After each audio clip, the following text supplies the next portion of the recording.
Hey entrepreneurs, this week we're going to talk about complexity and why adding complexity to your business is one of the worst things you can do if you want to achieve a high level of productivity. Now it's natural that you're going to have to add some complexity in order to grow, right? So if you want to scale your business, if you want to grow, yes, you're going to have to bring in new team members, you're going to have to add new revenue sources, and you're going to have to diversify revenue sources across different services or products, right? So how do you do that without diminishing your productivity? And that's what we're talking about today. Specifically, the mathematics of complexity and how adding complexity actually reduces your capacity to function without having to put out fires all day.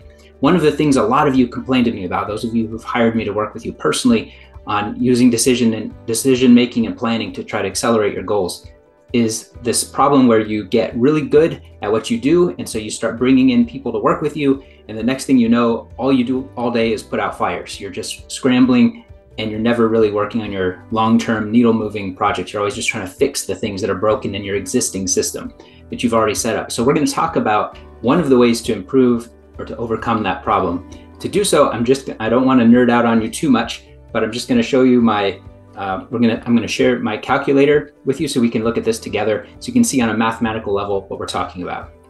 So this is a demonstration that was first shown to me by Dan Nicholson, who is an accountant, a CPA who owns a CPA firm.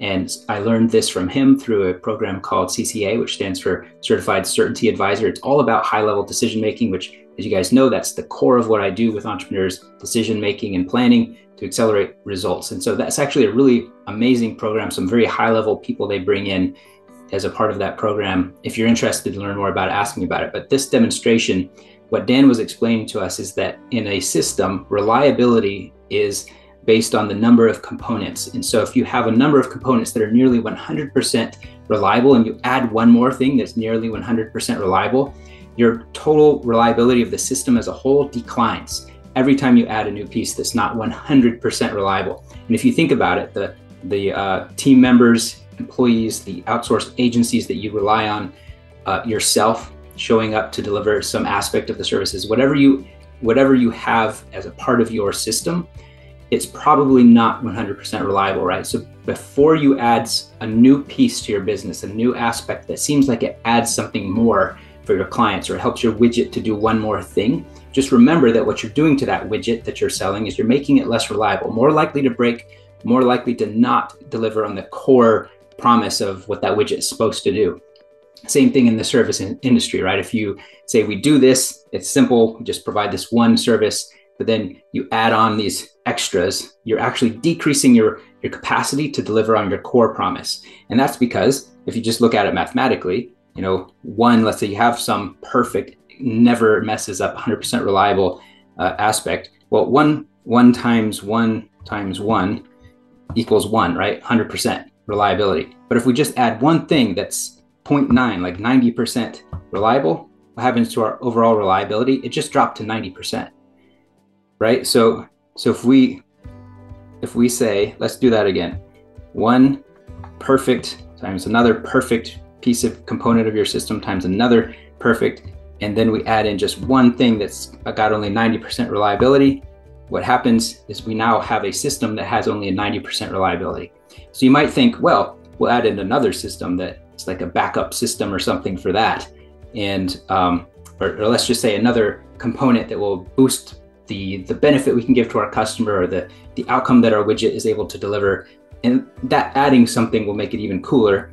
And let's say it's got a point, let's say we'll multiply that times 0.98, 98% effectiveness. Like, I don't know, something like Zapier where it's almost always gonna work. Automation, you've set it up.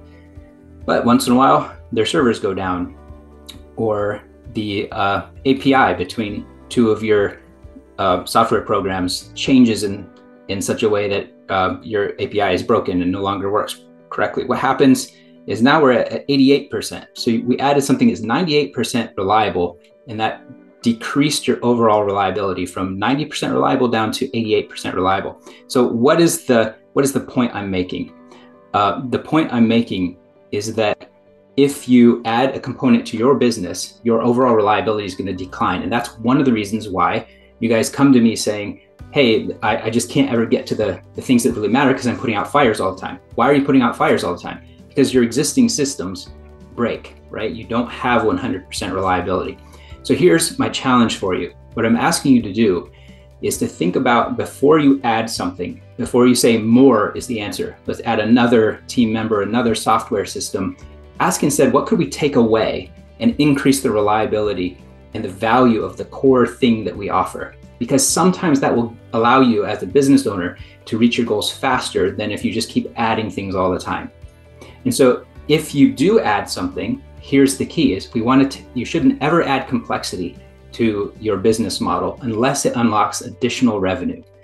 And if it does unlock additional revenue, you want to allocate a portion of that additional revenue to build backup systems and redundancies to harden your systems against failure. Otherwise, there's no point. If all you do is add things until the complexity is so great that your system never works, you really haven't achieved your goal, right? So if you're going to add something, ask yourself, does this actually increase revenue?